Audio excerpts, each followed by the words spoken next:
अभी हमारे साथ यथार्थ कोहली जी है। हमारी हंस क्लब की रामलीला में प्रभु हनुमान जी का जो किरदार निभाते हैं।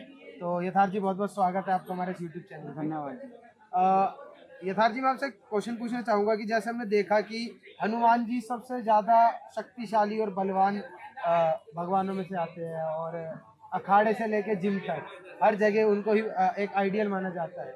इतने शक्तिशाली होते हुए भी जो उनका विनम्र स्वभाव था कि हर चीज़ प्रभु के चरणों के प्रताप से ही हो रही है और कई सिचुएशन इतनी होती है कि गुस्सा आना स्वाभाविक है, लेकिन ऐसी सिचुएशन में भी हनुमान जी एकदम शांत रहते हैं और अपनी बुद्धि का प्रयोग करते हुए करते हैं। तो उसके बारे में आप हमारी ऑडियंस को बताइए। जब हम हनुमान चालीसा पढ़ते हैं जो गोस्वामी तुलसीदास जी ने लिखी है, उसमें हम देखते हैं कि हनुमान जी के पास अष्ट सिद्धि नौ निधि है और साथ में गुण ज्ञान बल बुद्धि इन सभी की जब किसी को उपासना करनी होती है तो हनुमान जी को ही याद करता है, क्योंकि एकमात्र हनुमान जी ऐसे देव हैं जिनके पास ये सारी चीज़ें हैं। नहीं तो हम देखते क्या हैं, जिसके पास बल आ जाता है उसके पास बुद्धि नहीं आती, जिसके पास बुद्धि आ जाती है बल नहीं होता।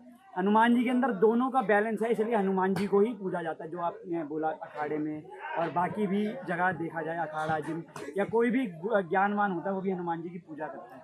विनम्रता हनुमान जी में इसलिए थी क्योंकि उनके अंदर दोनों का तालमेल है, किस बात पे कहाँ गुस्सा करना है कहाँ नहीं करना। मैनेजमेंट स्कूल में उनको गुरु की तरह भी काफ़ी जगह पूजा जाता है। कई यूट्यूब वीडियोज़ को मैंने देखा, ध्यान से सुना, तो और एक बुक भी है सदा सफल हनुमान, हनुमान जी के मैनेजमेंट स्किल्स, कहाँ पर कैसी बात बोलनी, किस तरीके का डिसीजन लेना, कम एनर्जी में अगर वो हो सकता है तो उसमें कम एनर्जी लगाना। रावण ने अनेक प्रकार के भय दिखाए पर हनुमान जी को गुस्सा इसलिए नहीं चढ़ा क्योंकि वो वहाँ पर अपनी बढ़ाई करने के लिए मात्र से नहीं गए थे, वो राम जी का काम करने गए थे। केवल समझाने से जो चीज़ उन्हें लगा कि शायद मेरे समझाने से रावण को समझ में आ सकती है तो मैं उसमें गुस्सा क्यों करूँ। और जब लास्ट में समझ में आया कि रावण को समझ नहीं आ रहा है, तब उन्होंने अपनी चतुराई दिखाते हुए लंका में उसी पूंछ से आग लगाई जिस पूंछ में रावण ने अपनी क्रोध की अग्नि से आग लगाई। तो ये हनुमान जी के अंदर डिसीजन मेकिंग की एक स्किल थी जिसका उपयोग हम रामायण के अलग अलग कांड में देखते हैं। किष्किंधा कांड, लंका कांड, ऐसे हर कांड में अलग अलग वर्णन आता है। अगर मैं हनुमान जी का जो आप किरदार निभा रहे हैं और हनुमान जी से जो हम प्रेरणा लेके काम करते हैं, तो अगर हम अपनी ऑडियंस को कुछ संदेश देना चाहें कि हनुमान जी की जीवनी से हम क्या सीख सकते हैं और अपने जीवन में अपना सकते हैं, तो वो क्या कुछ पॉइंट होंगे आप हमारी ऑडियंस को? हनुमान जी का बचपन से लेके यौवन से लेके हर एक क्षण उनका कुछ ना कुछ प्रेरणादायी ही है। ऐसा कोई क्षण नहीं है जिसको मैं बोलूँगा कि वहाँ से हम प्रेरणा नहीं ले सकते या केवल ये ऐसे ही बोल दिया होगा या ऐसे ही लिख दिया होगा। हर एक क्षण में उनकी प्रभु राम जी की तरफ जो भक्ति थी, कहाँ पर कैसी बात बोलनी चाहिए, किस लफ्ज़ में बोलनी चाहिए, क्या किस सिचुएशन में क्या बोलना चाहिए क्या नहीं बोलना चाहिए, कब बल दिखाना है कब नहीं दिखाना, कब शत्रु को दबाना है कब नहीं दबाना, वो सारी चीज़ हनुमान जी के जीवन से हमें सीखने को मिलती है। इसलिए कोई भी संकट आता है तो हम यही बोलते हैं हनुमान चालीसा पढ़ो, हनुमान चालीसा याद करो। मेरे ख्याल आज भी हर घर में कोई किसी को और किसी भगवान की चालीसा आरती याद हो ना हो, पर बच्चे बच्चे को हनुमान चालीसा बोलना पढ़ना, हनुमान जी के दर्शन करना, यह हर बालक को सिखाया जाता है। क्योंकि हनुमान जी बल बुद्धि हर वाणी विद्या विनम्रता हर चीज़ में वो निपुण थे। ऐसा कि कोई चीज़ नहीं थी जिसमें उन निपुण नहीं हो या निपुणता में कमी हो। इसलिए रामायण में और बाकी भी जगह हम हर युग में देखते हैं कि हनुमान जी को पूजा जाता है।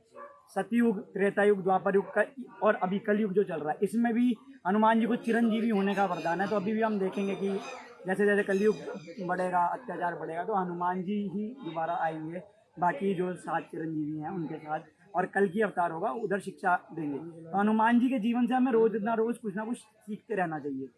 पुस्तक है एक सदा सफल हनुमान, उसे ज़रूर पढ़ना चाहिए। उसमें और भी चीज़ों के बारे में पता लगेगा जो शायद वीडियो के माध्यम से बताने में वीडियो थोड़ी लंबी होगी। तो बहुत बहुत धन्यवाद आपका। चलते चलते एक आखिरी प्रश्न, हंस क्लब से आप इतने सालों से जुड़े हुए हैं, तो हंस क्लब के बारे में अगर एक शब्द यूज़ करना हो तो वो एक शब्द हंस क्लब के लिए क्या होगा? कर्तव्य निष्ठा। जिस कर्तव्य निष्ठा से हंस क्लब 30 वर्षों से चल रहा है और ये 31वें वर्ष में हम लोगों ने लीला का मंचन किया, ये कोई साधारण बात नहीं है। बहुत सारे क्लब, बहुत सारी कमेटियाँ, मंडली हंस क्लब के साथ साथ चली और उसके साथ ख़त्म होती रही। ये हंस क्लब का श्रद्धा भाव है, एकजुटता है और यूनिटी है, और उनकी सबसे बड़ी बात कर्तव्य निष्ठा, कमिटमेंट है, जिसको लेकर वो आज भी तत्पर हैं और आज भी प्रभु की लीला का मंचन यहाँ पर धूमधाम से होता जा रहा है और प्रभु की इच्छा रहेगी तो आगे भी ये चलता रहेगा। बहुत बहुत धन्यवाद यथार्थ जी हमारे साथ धन्यवाद हमारे जी। यूट्यूब चैनल के लिए। जय श्री राम। जय जय श्री श्री राम। राम।